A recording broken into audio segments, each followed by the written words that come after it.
UMAR AHMED, IFL TV, MTK Global. I'm at a press conference today in Belfast. I'm joined by trainer of Tyson Fury, Ben Davison. How you doing, Ben? All good? Good, thanks, you. Yeah, all good. Seen a lively Tyson Fury again at the presser. As always, yeah. Having a beard off of him as well. Trying to. He keeps making out that I had about 3 or 4 weeks head start, but he's lying. But to be honest, I think if I put mine out the car window, I might get blown off. So I'm looking after it. Before we come on to Tyson, I actually want to just ask you about Billy Joe. Obviously, he's a fight been announced with Andrade. It's going to take place on Sky Sports out in the States and on DAVISON. Yeah, good fight. Very good fight. Listen, Andrade is a very, very good fighter, and a lot of the UK probably don't know too much about him. But he's a very, very good boxer, and it's a good fight for Billy Joe. I know Billy Joe's very up for it as well. We've had a chat about it, but I definitely fancy Billy Joe for that one, as always. Sort of wide points decision, I think. Yeah, listen, people always underestimate Billy Joe's power, and with him getting older and maturing a little bit more and working with Dominic, I do feel like he's getting stronger. We see him hurt David Lemieux a few times when they fought, but with David Lemieux having that power and always being dangerous till the last bell, Billy Joe didn't really take those risks. But I think you could see a little bit more of Billy Joe's power play out in that fight. Okay, let's come on to your main man, Tyson. He's received a bit of a stick for the Seferi performance. People saying it was a bit farcical. Your sort of comment on that? Do you know what is? Listen, with Sefer Seferi, he didn't do anything to demand Tyson's respect, you know. And against somebody like Tyson, for him to pull a performance out, the opponent needs to demand his respect. It was what it was. It was a chance for him to get about 7 and 8 stone off, get out under the lights. It was more about the event really than the fight, and I think that was made clear by Frank when he was first talking about opponents. There was no bones made about it. But it's a different situation with Francesco Pianetta. He definitely demands respect.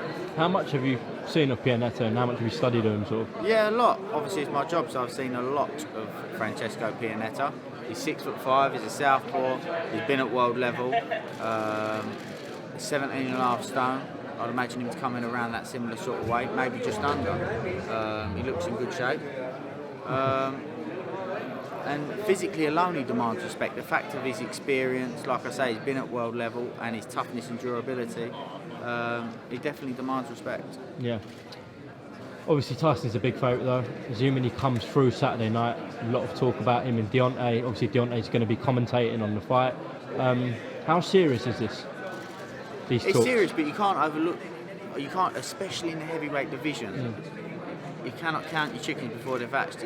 You know, in the heavyweight division, you've got to take one fight at a time in any weight division, but especially the heavyweight division. And like you say, Tyson's the favourite. And the problem is, when you've got talent like what Tyson's got, boxing's like driving a car to him. He can go into autopilot, and that's the danger. So it's about him staying switched on, boxing smart, boxing well, clean clinical performance, and then we go from there. Yeah. Obviously, AJ and Deontay have been having negotiations for a long while. Eddie and Shelley Finkel. It's been dragging on for God knows how long. This has been going on for what, 3 or 4 weeks between Frank and Shelley? So why is it moving so quickly between them, in your opinion? Look, do you know what it is? I believe that Anthony Joshua wants to fight. I don't believe that Eddie and Robert want to fight. Does it make them wrong? It's not really up to me to decide. Whereas if everybody wants to fight and you're sensible with the money and the business side of things and fair, a fight can be made if both fighters want to fight, promoters want to fight, and everything's sensible, like I say. But you can say that you want to fight and then, for example, I'll say this. Should I say it or should I not? Go on, Ben. So, for what they've offered Deontay Wilder, I know that the minimum guarantee of these fights outweigh what they offered Deontay Wilder for that fight. Okay. Minimum guarantees. Whereas what they've offered, you know, they've hid behind business there, because what they've offered is not acceptable on Deontay Wilder's terms. You know, they're both champions, people are unsure between, we've got a triangle here between Anthony Joshua, Deontay Wilder and Tyson Fury. So if two of them want to box, it's got to be a fair along the business side of things, and that's another way you can get out of a fight if you don't want it. But like I say, I do believe that Anthony Joshua does want the fight. I believe that Wilder's definitely game for the fight. But whether they're right or wrong, it's not really my place to say. But like I say, we'll have to wait and see. Eddie's come out and said, when he was speaking to Tyson about possibly promoting him, he wasn't interested in these sort of fights like Deontay and Anthony himself, and even Tony Bellew, etc. He wanted sort of 4 or 5 of these, let's say, Cephas Pianata, without disrespecting them type of fights. So, yeah, what's going on there? It's not really my place to go into the business, but I am going to say the truth here. When Eddie first spoke to Tyson, Tyson was 27.5 stone, big as a balloon, suffering from depression. I just started working with him, and although he was good and looking good and feeling good in the gym, he knew the mammoth task he had ahead of him. He wasn't in a position where he could judge where he's going to be now. So, it's a completely different scenario of talking business then to where he's at now. In regards to offering Tony Bellew or Dillian Whyte, it wasn't like that. It was a case of, okay, if you want the Anthony Joshua fight, so like Tyson's saying, he offered to fight Anthony Joshua in his first fight back.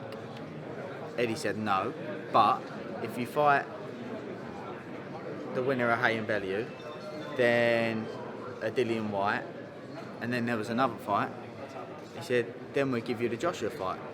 Tyson said, okay, let's talk business on what the Joshua fight would be. So we accepted that, but said we need to sort the business out on that. I can't sign a contract without the business sorted out on the biggest fight. Yeah. And it was unable to, we can't do that, we can't discuss business on that fight. So how can you go and sign to fight the winner of HEARN Bellew, Dillian Whyte, and another fight, I can't remember who it was, and the Joshua fight without that fight being agreed financially and getting the business sorted out on it? It's not possible, do you know what I mean? That's what I'm talking about hiding behind the business side of things. So I don't know if I should be saying that, but appreciate the insight. Obviously, maybe the fact that Tyson is willing to take that sort of Deontay Wilder fight next, he's realised himself that he's developing and he's in a much better place. How's he been sort of in this camp? He's been good, he's been perfect. It's nice to be active again straight away. It's progression after progression, and like we say, Tyson knows himself. If you look at the Joey Abel performance, it wasn't enough to beat Chisora. Then he went and boxed Chisora, put on an excellent performance. Then he went and boxed Hammer. It wasn't enough to beat Klitschko, but when he boxed Klitschko, we all know what happened there. He always raises his game to what's in front of him, and it's the same thing with Billy Joe. We've seen Billy Joe up and down with his performances, but he always does enough to win. We had that performance against Scotland, Vyakov, and we had the warm up before Andy Lee with Johan Bloyer. It's what they do, because, like I say, with talent, it can breed complacency, and unfortunately, that is how it is. But they always do enough. You mentioned the Klitschko win for him. Why do you sort of think people give more credit to Anthony Joshua for his win over Klitschko, but not as much to Fury? Again, probably because, with Sky they can put it how they want to put it, and Anthony Joshua's their big boy. So simple changes in the write-up of Tyson beaten old, not up for the fight Klitschko, whereas Anthony Joshua apparently fought the best Klitschko out there. It can all be adapted and what's the word? Is it propaganda? You could say that. Along those lines. That's how I see it. But it is what it is. Don't get me wrong. I think Anthony Joshua is a very good fighter, but how can you say that Klitschko, after 18 months of being out the ring and a wide points loss being played with like that, and the mental torture that Tyson put him through, was going to be a better fighter than fighting Anthony Joshua? Everybody knows, common sense, it's not the case. So anyway, so appreciate your time today, Ben. I'm sure we'll catch you in the week, but if not, we'll see you on Saturday at Windsor Park. Thanks for talking to IFL. Big shout out to MTK Global. Top man, Ben.